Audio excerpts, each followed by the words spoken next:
So there's a pin right here. You can just tap it with your flat screwdriver. This slowly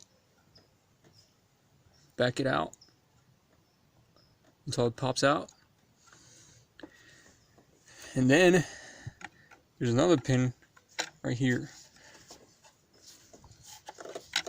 inside this little thing, and same here. You push it up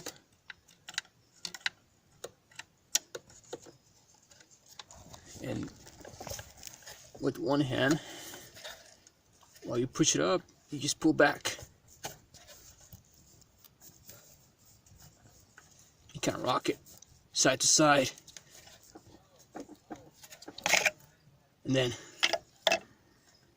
it'll eventually release.